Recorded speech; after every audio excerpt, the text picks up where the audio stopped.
सो simple tutorial. यदि आपके अंगूठे में दर्द है, यदि आपको लाइक, शेयर या सब्सक्राइब करने में कष्ट होता है तो मान्यवर, ये वीडियो आपके लिए नहीं है।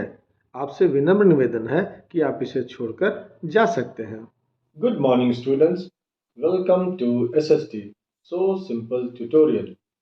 Today we are going to start the last lesson of your political science textbook, that is democratic rights।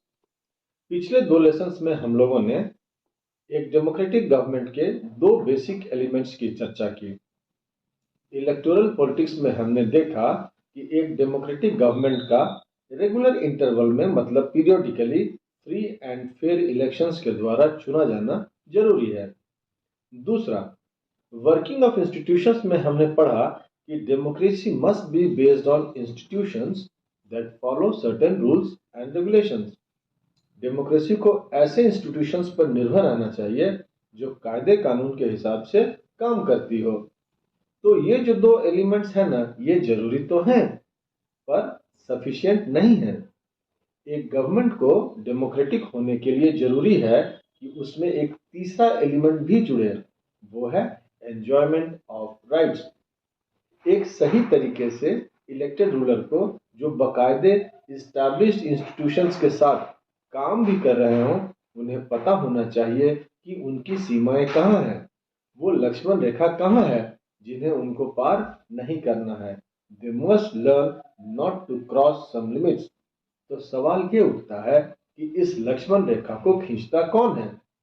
यह लोगों के अधिकार हैं। ये जो नागरिकों के अधिकार हैं ना, वही इस लाइन को खींचते हैं। In a democracy, citizens democratic rights set these limits.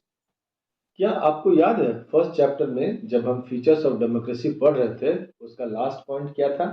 A democratic government rules within limits set by constitutional law and citizens rights. बच्चों, हम भाग्यशाली हैं कि हमारा जन्म एक इंडिपेंडेंट डेमोक्रेटिक नेशन में हुआ है, जहां हम कई तरह के राइट्स को हर रोज हर पल एंजॉय करते हैं। और क्या आप इमेजिन कर सकते हैं कि बगैर राइट्स के हमारा जीवन कैसा होगा? हम लोग इसी बात को 3 रियल लाइफ केसेस के जरिए समझने की कोशिश करेंगे। और आप जब इस बात को समझ जाएंगे तो ये समझना भी आसान हो जाएगा कि राइट्स का मतलब क्या होता है और हमें इनकी जरूरत क्यों है। तो आइए शुरू करते हैं first unit, life without rights. सबसे पहले, प्रिजन इन ग्वांटानामो बे। पहले आप ग्वांटानामो बे के लोकेशन को देख लीजिए। It is located in south east of Cuba. यहाँ यूनाइटेड स्टेट्स का एक नेवल बेस है। इसी नेवल बेस में ये बदनाम प्रिजन है जिसका जिक्र हो रहा है। इस कहानी का थोड़ा बैकग्राउंड समझ लीजिए। 11 सितंबर 2001 को कुछ टेररिस्ट्स ने 4 कमर्शियल एयरक्राफ्ट्स को हाईजैक किया, फिर जानबूझकर 2 जहाज को वर्ल्ड ट्रेड सेंटर न्यूयॉर्क के ट्विन टावर से क्रैश करा दिया।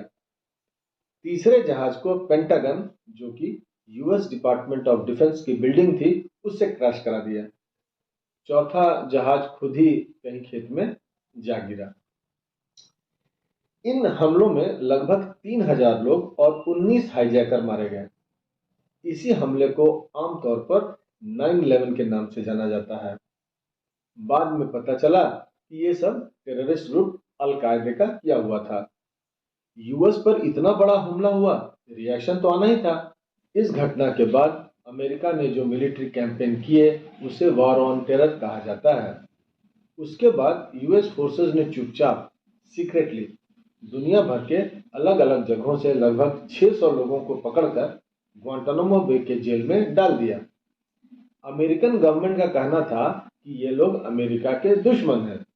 दे वर एनिमीज ऑफ द यूएस, क्योंकि इनका संबंध सीधे सीधे 11 सितंबर 2001 के हमलों से था। गिरफ्तारी तो सीक्रेटली हुई ही थी, गिरफ्तार लोगों के देश की गवर्नमेंट को भी इन्फॉर्म नहीं किया गया था। किसी को कुछ पता नहीं था। जो थोड़ी बहुत न्यूज आ रही थी वो अखबार के माध्यम से आ रही थी। किसी को भी इन प्रिजनर्स से मिलने की इजाजत नहीं थी, न मीडिया को, न फैमिली मेंबर्स को और न यूनाइटेड नेशंस के रिप्रेजेंटेटिव्स को। इन कैदियों का मामला न तो अमेरिका के किसी जज के सामने चला और न ही उनको उनके देश के कोर्ट्स में जाने दिया गया। यही यूएस है जो छोटी छोटी बातों के लिए दूसरे देशों में इंटरफेयर करता है। यही यूएस है जो पूरी दुनिया में ह्यूमन राइट्स का ढिंढोरा पीटता है। पर इनके घर में क्या हो रहा है? इनके घर में वायलेशन ऑफ राइट्स नहीं हो रहा क्या? यही काम कोई और देश कर देता तो अमेरिका न जाने उसके साथ क्या क्या कर देता। एमनेस्टी इंटरनेशनल, जो कि एक इंटरनेशनल ह्यूमन राइट्स ऑर्गेनाइजेशन है, इन्होंने इन प्रिजनर्स के बारे में कुछ इंफॉर्मेशंस कलेक्ट किए और बताया कि इनके साथ ज्यादती की जा रही है। उन्हें इस कदर टॉर्चर किया जा रहा है जिसकी इजाजत यूएस का कानून भी नहीं देता है। ये जो अरेस्ट हुए ना बच्चों, they were violation of human rights. Procedure established by law को फॉलो नहीं किया गया। कुछ कैदियों ने हंगर स्ट्राइक करके इसका विरोध करना चाहा तो उन्हें भी जबरदस्ती खाना खिलाया गया। जिन प्रिजनर्स को ऑफिशियली नॉट गिल्टी डिक्लेयर किया गया उन्हें भी नहीं छोड़ा गया, क्योंकि जब वे बाहर जाएंगे तो लोगों को बताएंगे कि जेल में क्या चल रहा है, इसीलिए छोड़ो ही मत। समझ गए? तब यूनाइटेड नेशंस ने भी एक इंडिपेंडेंट इंक्वायरी करवाई और पाया कि इस खबर में सच्चाई है। तब जाकर UN general secretary Kofi Annan ने कहा कि इस प्रिजन को बंद कर देना चाहिए, पर अमेरिका ने किसी की नहीं सुनी। अब चलते हैं दूसरी कहानी पर। Citizens right in Saudi Arabia. The kingdom of Saudi Arabia बच्चों मिडिल ईस्ट का सबसे बड़ा अरब देश है। इसके नॉर्थ और नॉर्थ ईस्ट में जॉर्डन और इराक है। ईस्ट में कुवैत, कतर, बहराइन और यूनाइटेड अरब एमिरेट्स हैं। वेस्ट में देखिए रेड सी है। साउथ ईस्ट में ओमान और साउथ में यमन। यह एक बहुत अमीर देश है। इसके पास तेल का अकूत भंडार है। The Saudi reserves are about 1/5 of the world's total conventional oil reserves. यह एक मेजर ऑयल सप्लाइंग कंट्री है जो मुख्य रूप से अपना कच्चा तेल चाइना को, इंडिया को, साउथ कोरिया को, जापान और अमेरिका को भी बेचती है। अब आते हैं अपने टॉपिक पर। देखते हैं कि यहाँ की गवर्नमेंट अपने लोगों को कितने राइट्स, कितने फ्रीडम देती है। The country is ruled by a hereditary king and the people have no role in electing or changing their rulers। मतलब सऊदी अरेबिया में डेमोक्रेसी तो है ही नहीं, यहाँ तो मोनार्की है। The king combines in him legislative, executive and judicial functions। He selects the legislature as well as executive। He appoints the judges and can change any of their decisions। वाह, judiciary हो तो ऐसी। ये judiciary कैसे law uphold करेगी? जब आप अपनी मर्जी से जज अपॉइंट करेंगे मतलब रूल ऑफ लॉ भी नहीं है। फैसला पसंद नहीं आएगा तो पलट देंगे। चलिए आगे देखते हैं। Citizens cannot form political parties और एनी पॉलिटिकल ऑर्गेनाइजेशंस। मतलब फ्रीडम ऑफ एसोसिएशन भी नहीं है। Media cannot report anything that the monarch does not like. मतलब मीडिया भी फ्री नहीं है। फ्रीडम ऑफ एक्सप्रेशन नहीं है। There is no freedom of religion. लीजिए, फ्रीडम ऑफ रिलीजन भी नहीं है। Every citizen is required to be Muslim. Non Muslim residents can follow their religion in private but not in public. मतलब secularism भी नहीं है। यदि आप किसी दूसरे रिलीजन के फॉलोअर हैं तो उसे घर के भीतर प्राइवेटली फॉलो कीजिए। सार्वजनिक रूप से आप कोई धार्मिक अनुष्ठान नहीं कर सकते। Women are subjected to many public restrictions. महिलाओं पर भी कई तरह की पाबंदियां लगाई हुई हैं, यानी कि जेंडर इक्वालिटी भी नहीं है। The testimony of one man is considered equal to that of two women. Judicial system में भी महिलाओं के साथ खुलेआम भेदभाव किया जाता है। जैसे कि एक पुरुष की अदालती गवाही दो महिलाओं की गवाही के बराबर होती है। यदि एक मेन और एक विमेन किसी घटना के गवाह हैं तो मैथमेटिकली किसका पलड़ा भारी होगा आप समझ सकते हैं। ऐसा नहीं है कि ये सब सिर्फ सऊदी अरेबिया में ही हो रहा है, ऐसा दुनिया के कई देशों में हो रहा है। अब देखते हैं third story, ethnic massacre in Kosovo. My dear students, Yugoslavia appeared in the world map after the First World War in 1918. ये 1918 के पहले एग्जिस्ट नहीं करता था. Kosovo used to be the province of Yugoslavia then. Why I am saying this? Because Yugoslavia no longer exists in the map today also. Yugoslavia today has split into 7 countries and Kosovo is one of them. तो ये बात तब की है जब Kosovo Yugoslavia का एक province हुआ करता था. यदि उस समय के पूरे युगोस्लाविया को देखें तो सर्ब्स मेजॉरिटी में थे, पर यदि सिर्फ कोसोवो को देखें तो सर्ब्स माइनॉरिटी में थे, जबकि मेजॉरिटी अल्बेनियंस की थी. बच्चों, युगोस्लाविया के एक लीडर हुआ करते थे मार्शल टिटो. उनकी एक खूबी थी कि जब तक वे रहे उस मल्टी एथनिक पॉपुलेशन को एक साथ बांध कर रखा. सारे प्रॉब्लम उनकी मृत्यु के बाद शुरू हुआ. 1997 में स्लोबोदन मिलोसेविच इलेक्शन जीतकर युगोस्लाविया के प्रेसिडेंट बनते हैं. वे एकदम कट्टर सर्ब नेशनलिस्ट लीडर थे, बट नेचुरल है उनकी गवर्नमेंट का एटीट्यूड इन कोसोवो अल्बेनियंस के प्रति बड़ा हॉस्टाइल रहा होगा. वे चाहते थे कि देश में सर्ब्स डोमिनेट करें. Many Serb leaders thought that ethnic minorities like Albanians should either leave the country or accept the dominance of the Serbs.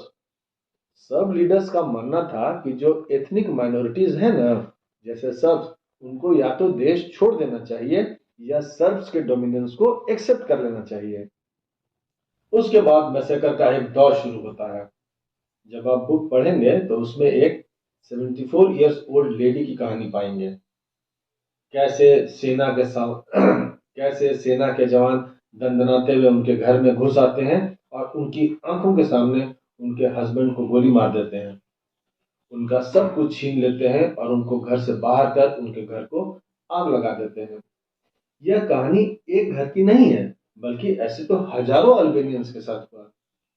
This was one of the worst instances of killings based on ethnic prejudices in recent times. ये घटना Nazi killings की याद दिला देती है ना.